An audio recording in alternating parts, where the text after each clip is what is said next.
Thank you so much for joining us this afternoon for our conversation about grants, grant writing, grant making, philanthropy, the arts, and other important topics that we are all grappling with right now. My name is Greg Brown. I am board chair for Choral Arts New England. We are a nonprofit grant-making organization celebrating our 40th year of supporting New England choirs. In a typical year, Choral Arts New England would be engaged in the grant-making process with a primary focus on live performance. This year has proved to be atypical in so many ways. And one of the things that we are doing is to look at our grants process and how it must change to meet our current challenges. We welcome a stellar panel today to talk about their experiences over the last several months. I will give a brief introduction for each of them and then ask them in turn to speak for a couple of minutes about their perspective and the challenges they have grappled with as they have seen this year unfold. We will also talk about ways that this moment might serve as an inflection point for creating processes that better serve our communities. After all of the panelists have had a chance to speak, we will open up the conversation for some Q&A. So you'll see a little Q&A button at the bottom. Please make use of that at any time. I will do my best to moderate the questions and get through all of them. So our panelists, we have Loren. Loren Van Allen is a donor relations officer at the Boston Foundation. She is a chartered advisor in philanthropy. At the Boston Foundation, Loren is responsible for stewarding a portfolio of donors and cultivating new and deepened investments across multiple funding streams: donor advised funds, permanent fund for Boston, Civic Leadership Fund, and other partnership initiatives. She also develops and manages donor programs and events, undertakes donor initiative special projects, and participates in grant review processes across the foundation. Prior to joining the Boston Foundation, Loren had a 20-year career fundraising in private secondary education and higher education at Phillips Academy, Brandeis University, the MIT Sloan School of Management, and the University of Massachusetts. Thank you, Loren.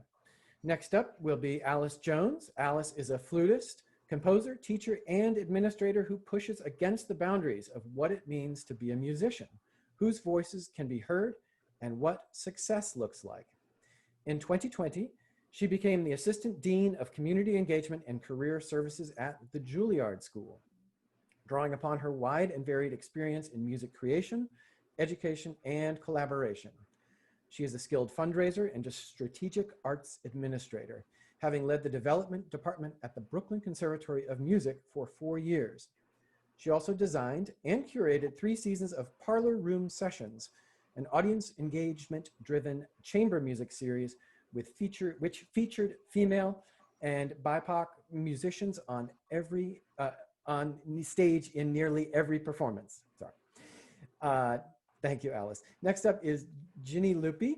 She is director of the New Hampshire State Council on the Arts, which was established in 1965 as the official state arts agency designed to ensure that the role of the arts in the life of our communities will continue to grow and play an ever more significant role in the welfare and educational experience of our citizens. Her extensive work experience includes not-for-profit management, public policy consulting, grant writing, and public relations work. Prior to her time with the New Hampshire State Council on the Arts, she served as executive director of the Arts Council of the Southern Finger Lakes in Corning, New York. Welcome, Ginny. Next up will be Patricia Mitrakostas. Patricia has more than 25 years successful experience in fundraising, strategic planning, and program development, with recognized strengths in team building, public relations, grant writing, formulating business, and community partnerships. Ms. Mitrakostas spent the last 7 years working for Gosnold Treatment Center, first as the Director of Prevention, and most recently as the Director of Public Relations and Organizational Advancement. Patricia is a grant writing instructor at Cape Cod Community College's Center for Corporate and Community Education, and is a private consultant to nonprofits through her company, PJ Mitrakostas Consulting. Thank you, Patty. And lastly, we will have Dana Whiteside. Dana has crafted a life in music that encompasses being a soloist in concert, oratorio, recital performances, and work with professional ensembles. He enjoys affiliations with groups like Handel and Haydn Society, Boston Baroque, the Cantata Singers, Emmanuel Music, and Skylark Vocal Ensemble. Recent performance highlights include solo performances with Boston Baroque, Worcester Chorus at Mechanics Hall, New England Philharmonic, and the Washington Chorus at the Kennedy Center for the Performing Arts. He is also Deputy Director of Community Economic Development for the City of Boston, working on economic planning with a primary focus on neighborhood revitalization. Dana serves as President of the Board of Directors of Emmanuel Music, which will celebrate its 50th anniversary of artistic offerings focused on the works of J.S. Bach, as well as chamber music, opera, and innovative programming through series like Late Night at Emmanuel, and community education initiatives like the Bach Institute. So welcome, Dana, welcome everyone. All of that information, as well as some links to their websites and so forth, will be available. I'll make that available through the chat. So without further ado, I will turn the floor over to Loren and take it away. Good afternoon. Hello, everybody. Thank you for inviting me and having me on this panel. I made a couple of slides. So with your permission, Greg, I'd like to share my screen. Okay. 1 minute. Can everybody see this? Can everyone see it? Great. Okay. So I'm going to talk for a couple of minutes about the Boston Foundation and our response to the COVID-19 pandemic in recent months. Stanford economist Paul Romer once stated that a crisis is a terrible thing to waste. And of course, that's an adaptation from the United Negro College Fund's motto, but I've heard it echoed a lot recently, particularly from foundation leadership, that a crisis really is a terrible thing to waste. So I'm going to talk a little bit about how we've responded to the current crisis and what we expect to be some of the long-term changes at the Boston Foundation. So I think one of the overarching sort of responses is that we have a sharpened focus on trust-based philanthropy. And what that means for us is we're really sort of examining deeply our grant-making values and practices at the foundation. We're addressing sort of inherent power imbalances between us as a funder and the nonprofit organizations who we partner with. And we're providing general support to be utilized for capacity building and operations. So in March, we established the COVID-19 fund. It was an emergency fund set up specifically to support local nonprofits that we knew were struggling. So since March, we've given out $8 million in emergency grants to over 250 organizations. The grants were for $25,000 for general operating support. We had a very shortened application and a pretty rapid response compared to sort of traditional RFPs that we've had. And so the learning that sort of come from this is, and the things that we know we're going to continue to do moving forward. And we've already started shifting to general operating support from sort of project support, but we're even more focused on general operating support through our grant making. We're also really focused on multi-year funding moving forward. So that could be 2, 3, 4, or 5 years of funding. And the goal, part of the goal behind that is to sort of deepen our relationships with organizations that we're partnering with and really getting to know their work, the communities that they're serving, their boards, and their leadership. So that's sort of, in the nutshell, what we're planning. It's really too soon to know what the long-term impacts of the COVID crisis will be. But we know that we're going to adopt many of the practices that we put in place for the COVID-19 response fund, which is general operating support, much shorter timelines for requests for proposals, less onerous applications and required reporting after grants have been made, really supporting organizations that have a demonstrated commitment to diversity, equity, and inclusion, and support for organizations that present new opportunities to grow and change in these current times. So that's sort of it in a nutshell, and I'm happy to answer questions. We're ready, Greg. Great, thank you very much. So yeah, definitely, if you have questions, make a note. You can even put them in the Q&A thing, and when we get through with everyone, we can come back. So I believe next up is Alice. Awesome. Thank you so much.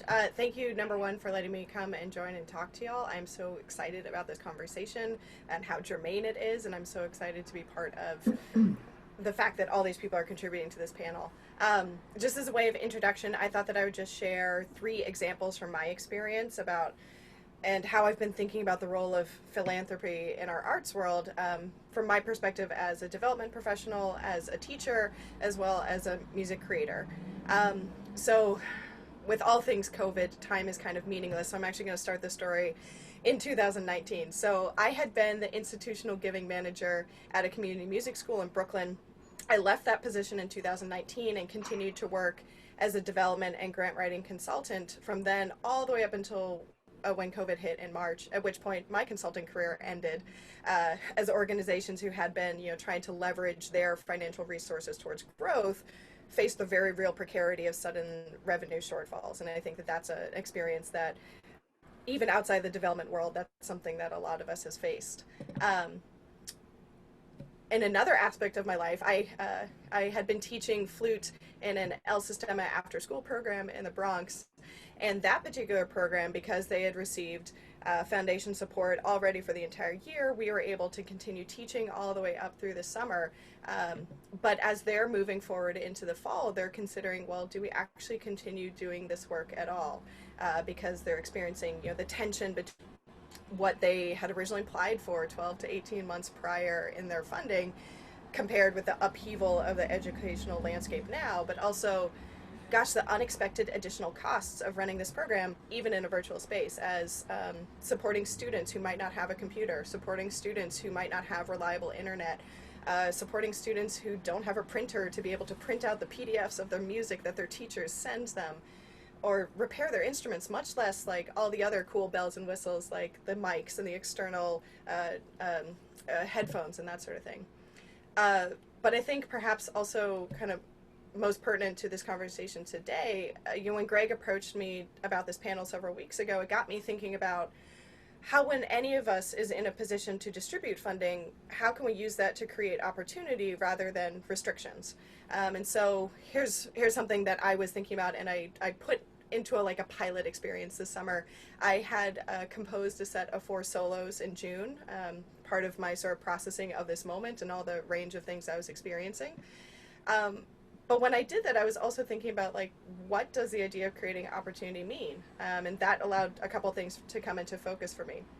For me, number one, at that point, I was still teaching through that El Sistema program. I didn't actually need my stimulus check in that moment at the same urgency that I knew that other people in our musical community did. The other thing that I was thinking about was that I was just thinking about the trauma that we were all experiencing about the fact that our work, which is more than just a job, it's oftentimes an affirmation of our identity in our lives, how that was being ripped away from all of us. And then also I was thinking about long-standing social inequities and how it takes extra effort to correct for them. So when I had these pieces that I had composed, I put them out into the world for free on social media, and I offered to pay anyone who made any recording of them out of my stimulus check. I was paying people at least $50 if they made a recording, $100 if they're a BIPOC artist, and I said to everybody, do anything you want. Anything you want with these pieces. I don't care how you record it, I don't care what instruments you use, I don't care what your own musical style is.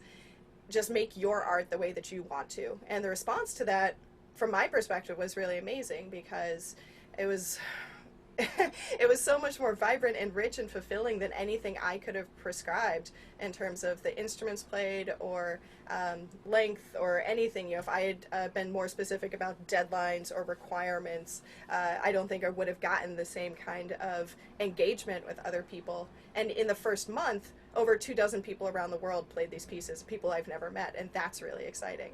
And so that experience for me, that gives me hope. But I also recognize how it's extraordinarily different from the other, sorry, I'm in Brooklyn, a giant truck's going by my house, sorry. But I was thinking about how that's extraordinarily different from the other calls for proposals or applications that I've experienced either as a grant writer or a grants panelist or an individual performer. So as I'm thinking about the future, I hope that one of the healthier principles that like I'd love to see in the philanthropic industry is adopting a position of decentering the institutions that are doing grant making, creating more avenues for applicants' agency rather than narrow avenues that they have to conform to, because I think that that's where the possibility for grassroots, community relevant, and inclusive art making can flourish. Thank you, Alice. And I love how, as a composer, I watch you decenter the composer as well. And that's kind of eye-opening to me. So much of my work has to do with, and I love that. Thank you. So next up we have Ginny. Hi, everybody. Thank you so much for inviting me to be part of this panel, Greg. I'm very happy to be here with all of you. So the Council on the Arts is a piece of state government, and every state in the country has a state arts agency. And as a governmental entity, we are often not as nimble as other funders might be in terms of responding to what's actually in front of us. And our planning processes often take significantly longer to kind of get us where we want to go. So the pandemic provided a real opportunity for us to act more quickly and to be much more responsive to our constituents than we might otherwise be. And so as a state arts agency, we work with artists of all disciplines at all stages of their careers. We also work with arts organizations of all sizes at all stages of their life cycles, both nonprofit and for-profit. And so in addition to grant making, we also provide a whole host of services that wrap around the grants, but also exist separately. And we work in communities, we work in schools, we do economic development work and creative placemaking, we do arts education work, traditional arts. We try to do it all. In responding to the pandemic, we were hamstrung because all of our allotted grant funds had already been distributed for fiscal 20, and we were in the middle of our application process for fiscal 21. And we had nothing that we could give in terms of emergency funding. So we were very fortunate to receive funds, CARES Act funds, through the National Endowment for the Arts. Every state received an allocation. And these were for emergency grants for nonprofit arts organizations. And so we were able to distribute those funds in relatively short order. For us, developing an application takes a lot of time. And because these are federal funds, there are a lot of strings attached to them and a lot of reporting that we have to do. And we wanted the process to be as streamlined and easy for applicants as possible. And one of the things that came out of this process for us is that we connected with a lot of arts organizations that had never been connected to us before. And that has just been tremendous, including a number of community choirs, which was just wonderful. We've funded a few over the years with project grants, but we heard from a number that we'd never connected with before. And so the grants were small, but we were able at least to provide some assistance to organizations that were really struggling. We also received a gift from the New England Foundation for the Arts. So we were able to do some artist emergency grants, which again connected us with artists, professional artists in New Hampshire that we had never been connected to before. And we don't do a lot of direct artist funding. So this was an opportunity for us to really connect. It's got us, obviously, we kind of had to shift gears a little bit with our existing grantees because they were having to shift gears in terms of how they were connecting with their audiences or serving their constituents. So a lot of existing grants, you know, got shifted, and many of our grantees moved into the online sphere with their work. All of the community music schools moved online. A large number of theater education, dance education, art education also moved online. And so we were assisting our grantees in redefining their programs and their goals, and trying to be as flexible as possible with community-based arts experiences and performances and events to try to help those organizations find another way to deliver what they wanted to deliver, and you know, what they had planned. It has us now thinking about how we reconfigure our funding and our application processes and our categories to allow for more creativity in the field. Because the reality now, I think, is that when and if we get back to normal, these online delivery services, systems, and ways of connecting with audiences aren't going to go away. And we want to integrate them into our community arts life in a real meaningful way.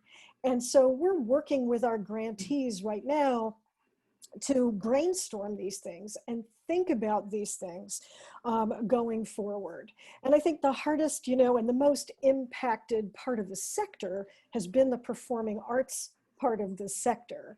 And we still have a very large number of performing arts venues and theaters that are not open at all and may not open again until a year from now.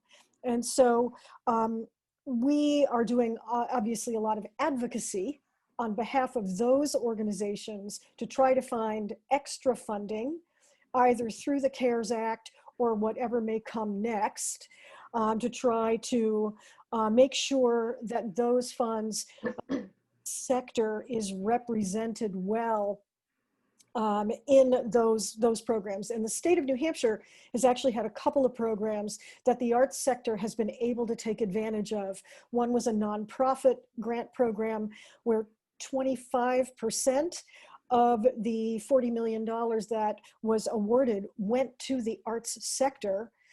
And another program for small businesses where a much smaller percent went to arts related small businesses, but they were very well represented. So we are working with other parts of state government to make sure that the arts sector is recognized as an important part of the state's economy, which is always a difficult, you know, conversation to have.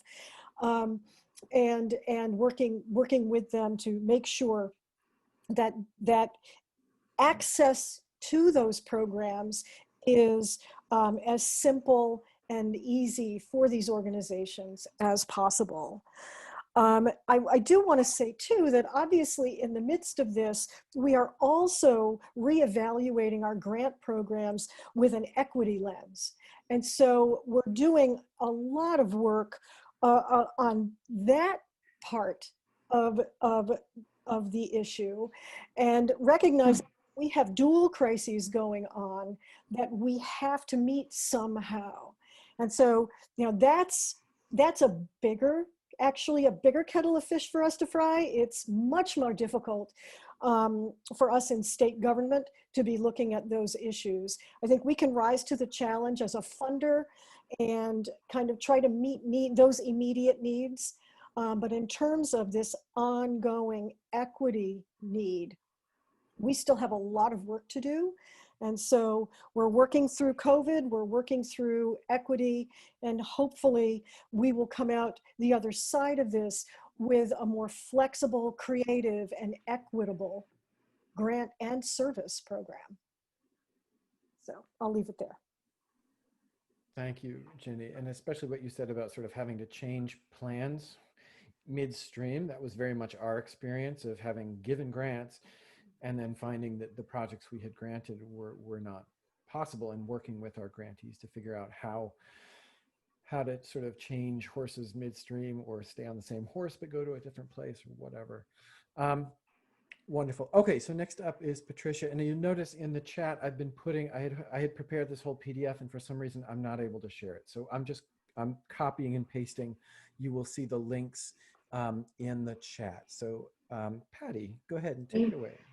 Thank you. Thank you for inviting me here today. Thrilled to be here as well. And one positive piece of COVID, similar to Alice, my career has transformed as a result of it and introduced me to a whole world of people that I would not have known had it not been for this. I spent the better part of the last 9 to 10 years doing nose to the grindstone fundraising, large scale events, stewarding donors, grant writing. Grant writing has been my background for about 25 years. I worked for the city of New Bedford for many years in dislocated workers programs, economically disadvantaged populations in job training. So I had extensive grant writing that I brought forward into my work late at Gosnell, which was my most recent venture, a large addiction treatment center and mental health facility here on Cape Cod. So when COVID took that position away, I went back to my grant writing, strategic planning roots and built up a little bit of my business, my side hustle, as the kids call it, which has become my more full-time gig. And I also have taught grant writing at the community college here on the Cape for 5 years and helped a lot of nonprofits secure funds. That's where my heart is. My heart's always been with the disadvantaged in many ways and the disenfranchised population. So this has been a wonderful opportunity to take my skill set and what I've learned over the years and pay it forward. I'm thrilled to hear that our grantors, such as the Boston Foundation, have adapted and adopted different standards where it's not as difficult. Part of what I teach people is grant writing is really all about a step-by-step process of telling your story and helping people frame that story. I'm helping, again, a variety of people that I never thought I would. Which has even turned to private businesses through development in the CARES Act, helping people secure paycheck protection program loans, emergency assistant loans, giving them access to community foundations, to state funds. So again, helping people identify funding sources, and then really teaching them, as I said, how to frame a story, because that's really what grant writing is all about. And in the past, many people who may have applied for grants but were daunted by the process are seeing that it really is just taking a step-by-step approach, finding the right funder, aligning missions, and really just laying out a plan of how you're going to use the funds. Something interesting that Loren said too as well that generally is not funded is operational costs, which it's been very program focused, very project focused. So the doors have opened for a lot of people, which again, on my side of helping people is thrilling for me, because I think in the past it's been so restrictive that it's just put many people out. And sadly, because of the crisis, many people have looked to the grant world who have not been in this world before. So I'm happy to be in a position where I can help those people and share my knowledge. And I have step-by-step outlines I'm happy to share with folks, with the audience and such on really how to, again, identify sources, align your mission with the sources, and tell your story in the most compelling and concise way. So that's my story. I'm happy to take questions or share any information. No, that's great. Thank you. And then we have our last panelist, Dana. Take it away. Hello, everyone. Thank you, Greg, for inviting me to participate in this panel. I have to say that it is humbling and inspiring to be with you all. Hearing what each of you does and the way in which you approach it with such intentionality and passion is really that word inspiring comes to my mind. It's wonderful to be here with you all, to hear what you do and to be part of this with you. I'll say just a few words about I guess how I come at this question and how I come at my participation in this panel, and that is mainly in my role as a member of the ensemble of Emmanuel Music, but also its board president. And so I would say I'm probably in that vein, and probably more in the position of the recipient of grant funds. And as in leading an organization that has an extraordinarily talented staff and talented set of musicians that it supports and board.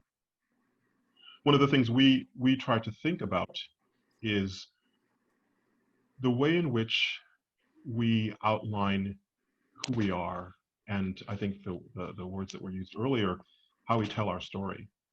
And we have this wonderfully fabled past of being associated with our wonderful founder, Craig Smith, who had this great idea of presenting the works of Johann Sebastian Bach, among others, in a setting, and Emmanuel Music became and still is one of the leading exponents of the work of Bach. But in thinking about how we utilize resources, the question we've been asking ourselves, particularly in this time, is what does it mean to be relevant now?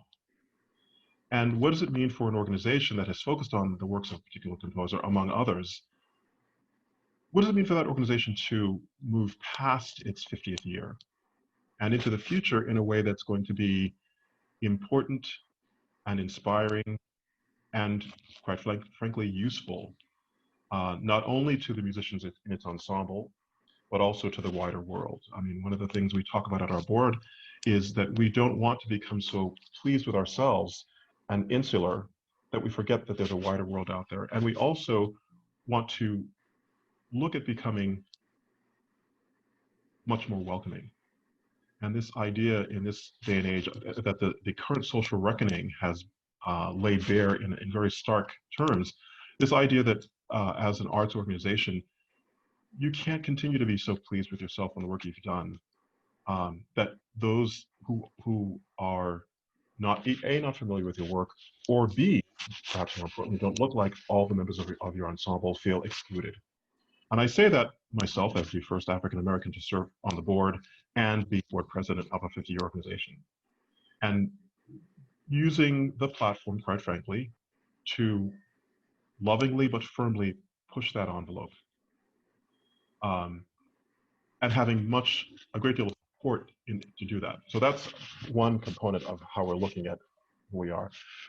You know, apropos of this particular conversation, one of the things that the Emmanuel Music Organization is looking at are three things. Number one, in terms of use of resources, again, who we are, telling our story. Number two, making sure that we are focused on real relevance, artistic as well as organically as appropriate social. Number three, realizing that if we are going to be, as an organization, part of the solution, we can't presume to do it by ourselves. We have to be willing and able to create partnerships. And those partnerships, in terms of creative programming and also in terms of creative use of resources, are the way forward for arts organizations of any sort. The hope is that as we move into our 50th year and beyond, that we will take that approach to using our resources. The board of directors recently just passed its recent budget in this era of COVID that looked at a few key goals. Number one, care for its musicians, making sure that musicians had an opportunity to perform and be paid. Number two, care for the staff, making sure that we do not lay off or cut salaries for staff. Number three, emphasize the strategic use of resources with a focus on diversity, equity, and inclusion. Now that work we are beginning now, and we are looking to do that in partnership with other organizations, but our goal is to not try to be an island unto ourselves, but to really engage with so many others who passionately want to do this work and do it well. I'll stop my comments there, and I'm really looking forward to answering questions. And again, thank you so much for including me in this panel today. Thank you, Dana. That was really beautiful. A lot of things you said really resonated with me, particularly this idea of usefulness. And I think that's something that, as both a conductor and a composer, I always took for granted. I have a purpose, I have a use. And with with certainly live performance out of the picture. And, you know, I had many premieres lined up, you know, and with that removed, a lot of my sense of identity, and this is something that Alice said, the sense of identity was completely removed. And, you know, I'm grateful that I have Choral Arts New England that I can sort of pour myself into as a way of trying to continue this art. But that idea of usefulness really resonated with me. And I'm wondering if maybe that's one place we can start, this idea of how do we make ourselves relevant? Because certainly that was something I think I really took for granted, that my music and the music that I loved was relevant. And that's very much been challenged in the last 6 months. So I'm wondering maybe if we can start there, if anybody has anything they want to take a stab at with that direction. I'll start really quickly. I'm sorry if I jumped in on anybody else who wanted to speak first. The concept of relevance, particularly for an organization, I will say like ours, and the music that we focus on, we've been struck by, I'd say 3 things, at least at the board level, and certainly at the ensemble level, looking with our staff. The way in which relevance, just at the deepest human level, the ways in which, okay, so we have been focused on Johann Sebastian Bach, that's been Emmanuel Music's, you know, core. That is who we are. How that music has been used over the last few months to really speak to the human condition in ways that are profound. It's not, I think it's not an accident that Yo-Yo Ma's performance of the cello suites has been so widely heard and talked about. The fact that that's happening is wonderful, but what does that mean to the senior citizen who can't go out to a concert, or who doesn't have, who's lonely and has no access to music? What does it mean to the young woman or man of color who has not heard this music before? Or what does it mean to the elementary school that has had to have its music program shut down because of various things? And so how we as an organization, Manual Music, are responding to those needs is the way in which we're thinking about our relevance. And so being able to, and we've started doing, using funds and resources that have been reprogrammed to connect with seniors, to connect with individuals in our community who are bedridden or sick, to say, okay, one of the new initiatives that we are looking at now is how do we connect with other organizations to form a partnership of entities that creates performance and revenue opportunities for persons of color who may not have been on the stages in Boston and the regional area. And that's not something we have to do by ourselves, but if 2, 3, or 5 organizations pooled their resources, both staff and monetary and board, et cetera, to create a new way of introducing the next wave of talent of color to Boston and to the world. That's relevance. Those are potential opportunities. I want to take this in perhaps a slightly different direction, because as you speak about the idea of relevance, you know, I think of it, sorry, I taught writing for a long time too, and I think about in any communication, there's not only the meaning that you're embodying, but there's the meaning that is taken, and that is a reflection on how somebody else is listening and how receptive they are to what it is that you want to share. And so when I think about how do you assert your relevance, it's also about finding the right audience, but also finding that the audience is willing to be a two-way symbiotic participant in that conversation. I think that that's part of also wrapped up in the challenge of, in this moment, sort of rehashing the kinds of like basic human assertion of value of different people. But the other thing that I think of, you know, particularly from like a grant making perspective, is who has the means to assert that they are relevant. And, you know, in a grant writing perspective, that often means like having a writer on staff, somebody who's had successful grants before, that you have the program officers who have the capacity in their day and the organizational infrastructure to be able to do good record keeping, and or who are savvy to what it's like to present all of that kind of documentation elsewhere. Like all that kind of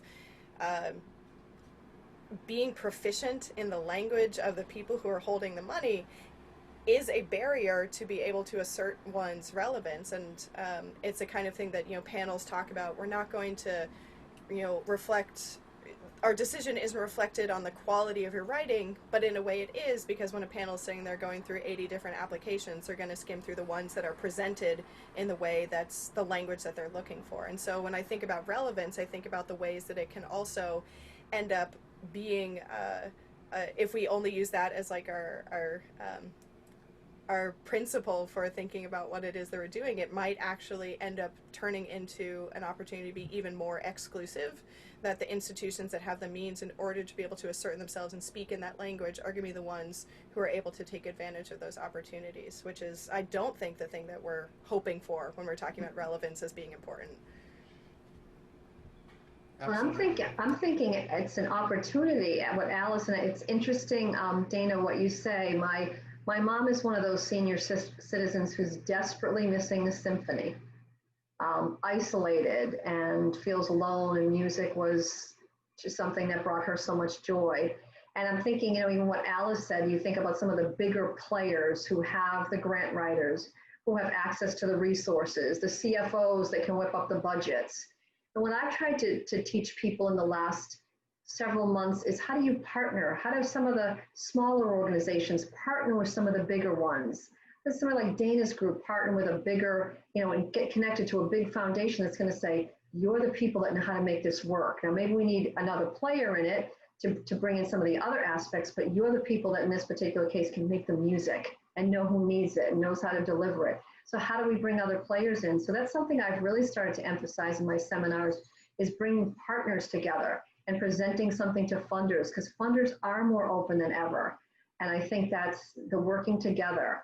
And again, an opportunity where it's not just the big players that have a chance to get funded, but how do we bring the others in as well? And this is a perfect time in the country and the climate to be able to do that. So I love the ideas of, you know, being creative. Like, how do we bring music to young people of color that need that opportunity? How do we bring joy to seniors that are so isolated through music?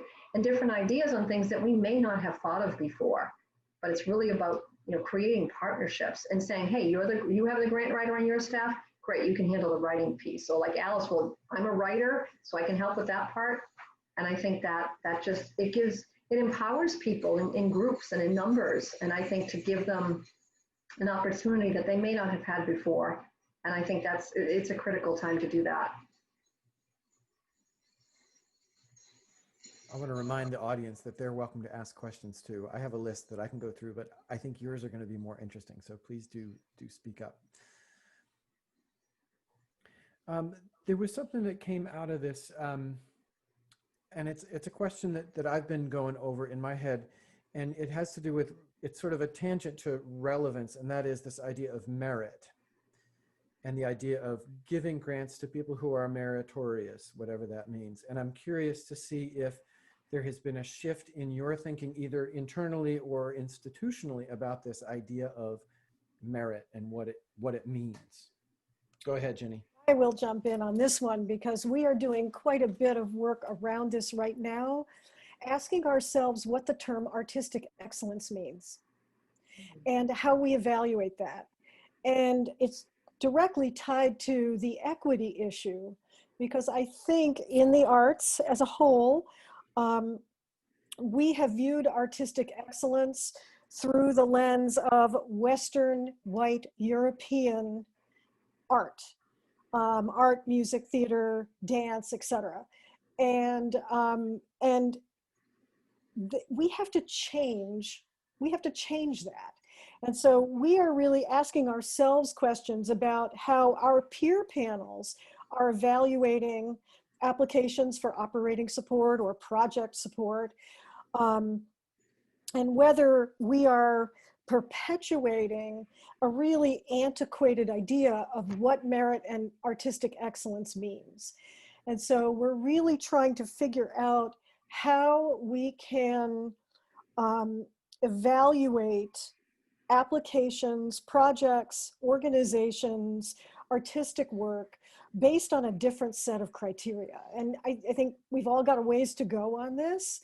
I think folks who work in the traditional arts, folk and traditional arts, are further along on this road than a lot of the rest of us, because they have, by nature of the work that they do, they are evaluating that work in terms of communities, in terms of ethnic groups, and so I think we have a lot to learn from those organizations.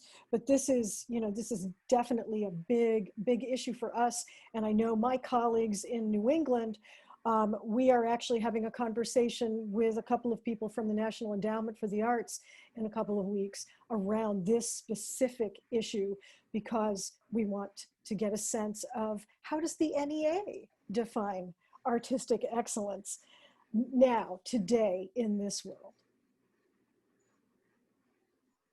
I actually have as you were speaking, Ginny, it brought a question to my mind, which is, do we ever ask applicants to define what excellence means on their own terms?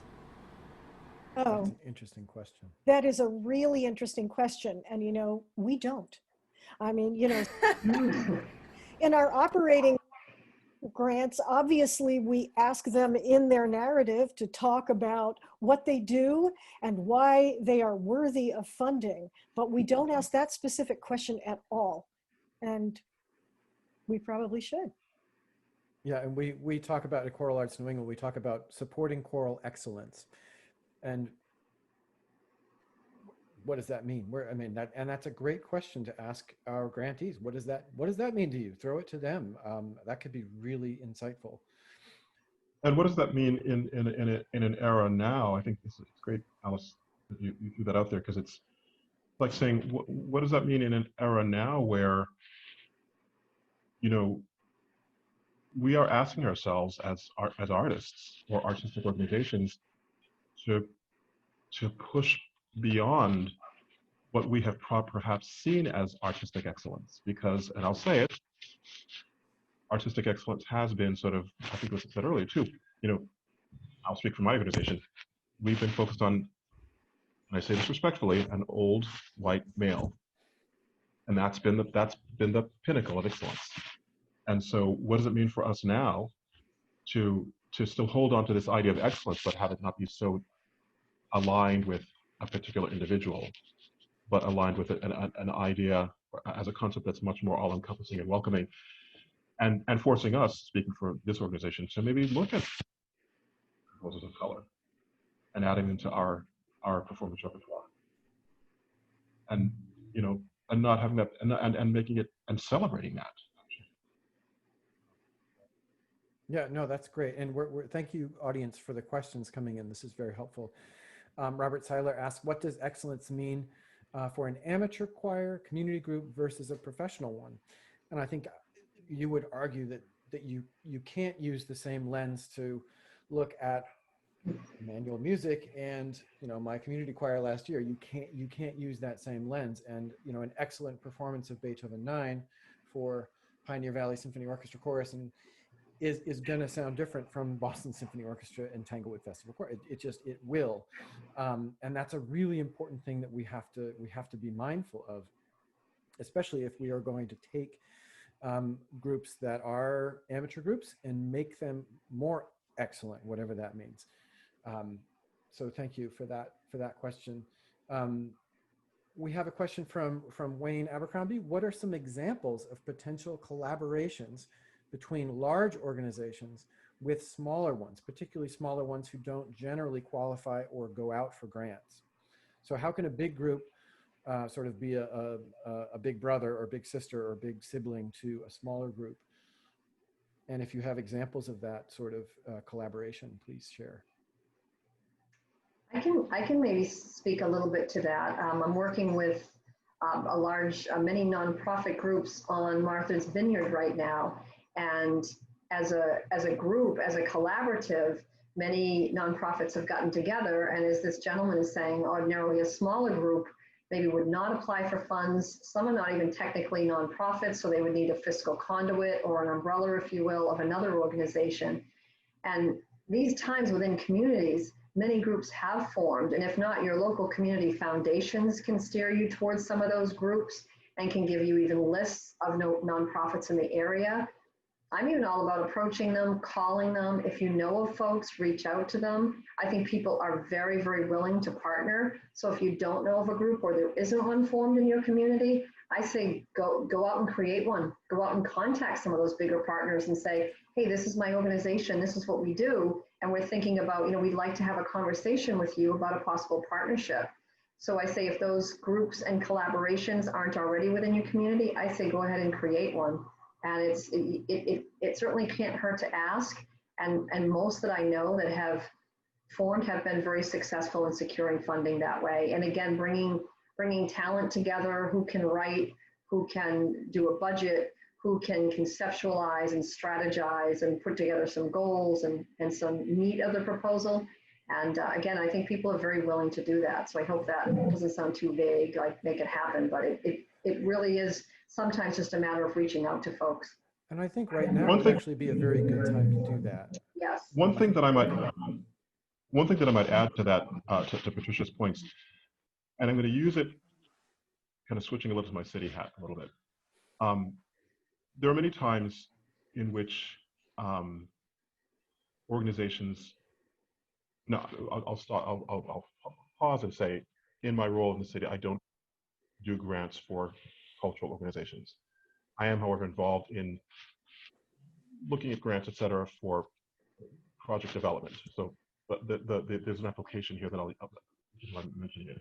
So what we find in some of those civic circumstances is that there will be a smaller organization like a community development corporation that will partner with a development entity that wants to do an affordable housing project. The two of them want to focus on the building of that affordable housing project. The CDC might have the community stakeholder engagement piece well in hand, those neighborhood relationships, et cetera.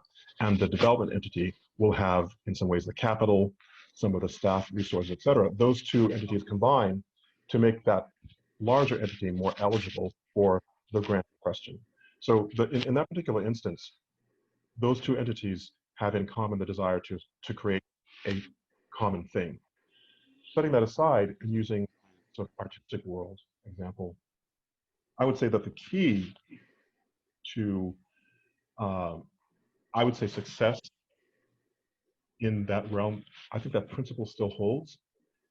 And I think it relates to the coming to a common understanding of the ultimate thing that is to be created. Either it's the creation of a new concert series, or it's the commissioning of a particular piece of work, or it's the maybe it's the creation of a position or the funding of a position operationally that supports marketing for both organizations or all three organizations. But there's got to be a common goal that the partnering organizations want to reach to make the funding application that much more appealing, and that tells a really relevant, feasible, I think that's, I hate to say that word, but that's something we need to be mindful of, feasible and quantifiable set of outcomes that a funder will look at and say, yeah, this makes sense to me because A, there's the partnership, there's a common goal, and there's a strategy to happen. So I'm actually, the thing that I'm finding really interesting, like as Patricia is talking, as Dana is talking, and even as Ginny is talking, it seems like there's such this common thread of the need for more communication just all the way around. And I wonder if there's like, you know, from the vantage point of a grant-making organization or philanthropic organization, like I wonder if there's a way for them to also serve as that kind of vector for connecting organizations together so they can have those kinds of conversations. Like whoever is in the vantage point to know all the sort of the players on the chessboard to use that resource. And if you are a philanthropic organization, you're looking to give back in some way, this is the kind of giving back that doesn't cost anything to put people in contact with each other.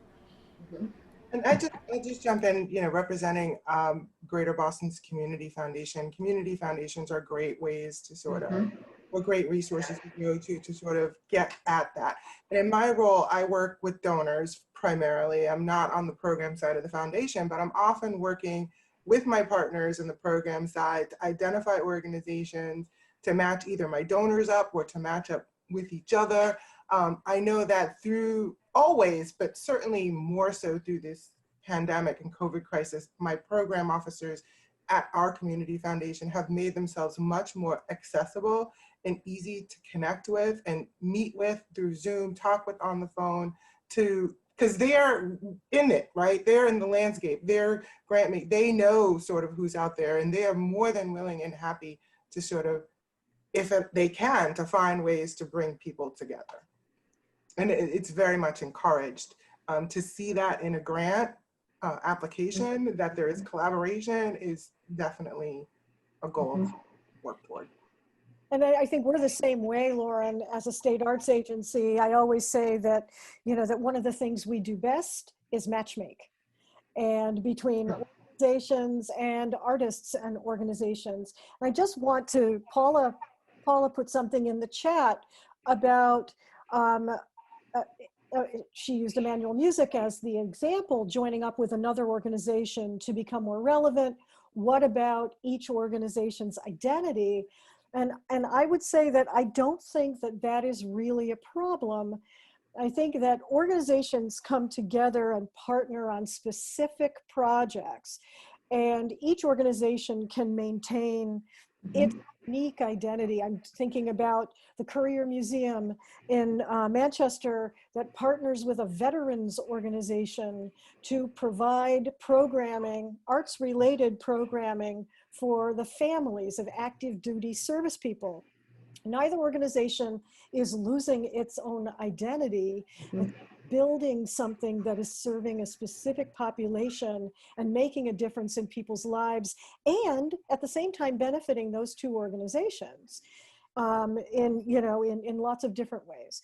So I think this is something that we look for all the time in our applications, are those unique partnerships. And often it's between arts organizations and non-arts organizations where we see the most innovation. Thank you. The thing that I would, for catching that and pulling it in. Go ahead, Dana. and I would just maybe to further to Ginny's point, I will say that to use a sort of real world example, Emmanuel Music is in the midst of a strategic planning process because of its 50th anniversary, and we're looking at the concept of engage, enrich, inspire as the goal for taking us beyond the 50th anniversary. Within that context of creating a strategic plan, we're really looking very specifically at diversity, equity, and inclusion as the lens through which we want to do our operations, our programming, our welcoming, our making sure that the board and the ensemble and the staff look more like the city of Boston. Within that context, we are asking the question, how do we do that? And still, to the question of earlier, maintain our identity. We don't want to try to be all things to all people. We are not a service organization, but we have to be responsive to the need in society. And so to that point, we are partnering with 3 other organizations to answer that particular question and come up with a program that each organization can contribute to, with this goal of creating more opportunities for people of color to be on the stages within Boston that we all share. And so that's an exciting prospect to be looking at. It's all at the beginnings, conceptual stages. We're still looking at this. We're still getting through our planning. But the fact that there are organizations at the table willing to talk about this and are excited about it, with this idea, as I mentioned earlier, of a quantifiable, manageable, feasible outcome that doesn't detract from each of us, but in fact, it's was it the whole being greater than the sum of the parts, or something like that? Whatever that phrase is. That's kind of what we're working with. So it is an example of a small and large organizations coming together to create this wonderful thing, reach a common goal. I want to pivot a tiny bit and make sure we get to a question from Abby Gilbert. The question is, we are a small community chorus in Massachusetts.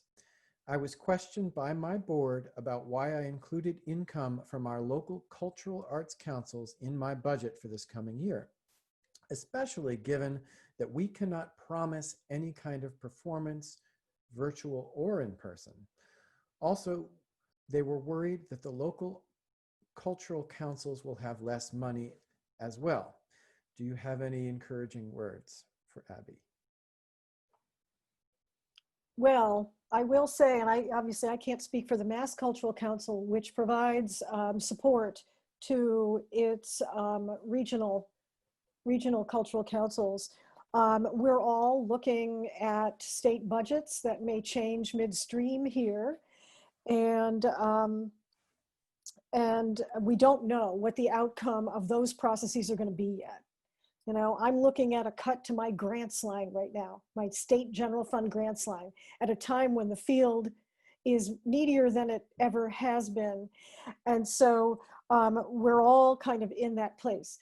I will say that I think it's incumbent on the regional cultural councils to be working on their own local fundraising, connecting with their local donors, and also working with the organizations that they support to find ways to bolster that local arts community in the best way they can. I know that there are places around the country where local community arts groups of organizations are doing crowdfunding. They are trying very creative ways to reach the donors that they hold in common, so that they're not competing against each other for a shrinking pool of dollars, but instead working together to try to save their organizations. I know you're worried, Abby, and I don't blame you, because we're worried too. But I think that this is a time for local organizations to band together and work together to work with your local donor base.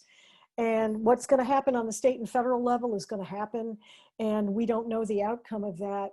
But I think collaboration in fundraising can be really important. And I think Patty could probably speak to that as well. And Loren. I would encourage, Abby, I would encourage you even to check at the federal level through the CARES Act. I know that right now it's all on hold pending the passing of the HEROES Act or the HEALS Act, depending through the Senate or Congress. There is still $130 billion left in the Paycheck Protection Plan that's sitting right now. That process is very easy. I tell folks with grant writing, it is the easiest federal, almost like a grant. It's called a loan. Much of it is forgivable. So I encourage everybody to apply. Again, not right now, but as soon as something will be passed at the federal level, and in some form, those funds will be released again. I would encourage you to apply for those. And even at the state level, I know the Mass Cultural Council has grants, and some of the mass.gov site is a wealth of information for different grant sources by individual departments, your community foundations. I know on the Cape, it's the Cape Cod Foundation. I know the Boston Foundation, there's one on the islands. So I would encourage you there, but I would, no stone unturned, and don't think that you're too small, or if it's a small amount of money, check into it, or I can get some information to Greg that he can post on links to all of those, to how to apply for the paycheck protection when it does become available again, in different sources throughout the state of Massachusetts. So I'm happy to share those. Yeah, and if you have those, you can put them in the chat right now. Eventually, this whole session will be on YouTube, and some of these links will be in the comments below, so you can cycle back to this. I wanted to get to another question that came up from Paula Folkman, and that is, I believe, going to be directed at you, Ginny. What is the New England Foundation for the Arts, and what does it do that differs from other grantors? So the New England Foundation for the Arts is one of several regional arts organizations that were created by the National Endowment for the Arts many years ago. And so NEFA actually helps support arts and cultural development and helps support the state arts agencies in the New England states. And so there's one for every region of the country. They also have partnership agreements with the National Endowment for the Arts. And NEFA has a whole host of grant programs on its own. And some of them are national in scope. They have international programs related to artists and bringing artists to the United States. And they provide a lot of support. And so I'm going to put their URL in the chat so that you can visit them. They're a terrific organization. They're based in Boston. We do a lot of work with them, and we have been obviously the beneficiary of some support from NEFA and a lot of very, very good guidance and assistance over the years. So that's great. Thank you, Ginny. Yep. We should round things up soonish, and I want to make sure that we get all the questions from the audience that we will. So I'll just sort of sit that out there, let people type a little bit. I do want to just say that one of the things that I like about meetings in the real world in the before time was actually being around people who were so energetic. And I have a wonderful family here and a wonderful dog, and that's a wonderful energy to be around. But to be around, even in this virtual way, people who are doing good work and who are hopeful and who are willing to share their time, not just here today, but in general. It brings me joy, and I wanna thank you for being here. I also want to thank the audience for being here. I know it's not about how many people are here, but I've noticed that the number has stayed pretty much the same. So those of you who came stayed engaged, and I'm really glad for that. And I hope that what we've done today here encourages you and keeps you going in the same way that it's keeping me going to be here and talk about this and to reflect on the fact that this is important work, and it is good, for lack of a better word. The only question we have is from Wayne. You're welcome, Wayne. It's always good to see you.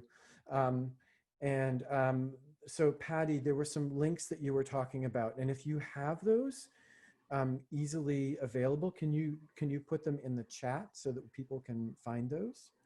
Well, I don't know if I can do it that easily right now. Working on it, it's more presentations that I have and such that I have to do a little cutting and pasting from, but I'm happy to do that, Greg, and get them to you. Is that helpful? Yeah, I think that would be helpful, and certainly Okay. I can, I'm in touch. Wayne is a friend, so I can get it to Wayne, and certainly Great. I will put it in the I will YouTube do that. comments for everyone else. I love that this is such a small community. I see names come up, and here's Peter. So Peter Pulsifer, who is one of my colleagues at Choral Arts New England, there should not be a declining pool of donations. There is a huge amount of performance revenue that is not being spent. The challenge is maintaining a relationship with donors when there is no performance to renew it. And that, I think, speaks to what I was just saying, this idea of being in the room with people. We all know how important it is to be in the room with someone. And I've gotten used to this. The commute is great. You can't beat the commute. At the same time, there's a certain warmth about being in the room with people, and oftentimes that's right after rehearsal or at intermission or at a gallery opening. It's those chance encounters that help to propel us, not just artistically but also financially, because we bump into people. Peter's comment, I think, speaks to that a little bit. There is a challenge in maintaining the relationship with donors when we're not seeing them for coffee, when we're not seeing them, having to walk out the same door at the symphony and say, oh, hey, I haven't seen you in 3 years. What's going on? And so that's definitely a challenge that I know that we're all facing. And I see there's a link from Ginny to Mass Cultural Council. They've been doing wonderful work. Yes, and maybe one last comment. School music programs are severely challenged in the coming year. And I too hope that we can find ways to look out for our youngest musicians in the ways in which we as a culture, we as a community can instill a love of music and inspire performance that's a lifelong comfort and passion and challenge, that we can support the people who are helping to sow those seeds in our youngest musicians. Couldn't agree more. So with that, thank you all so much for being here. Look for this session on YouTube. It takes me a few days to sort of download it and edit it and put it all together. But we will send out an email through the Choral Arts New England website. If you are not on our mailing list, please go to choralarts-newengland.org and sign up for our email list. You can either do that through the site or just contact us and let us know, and we'll put you on there. Also, you can find us on social media through Twitter and Facebook, and links to the YouTube will also be there. So thank you all so much for being here. Take care. Have a lovely Labor Day weekend, whatever that means for you.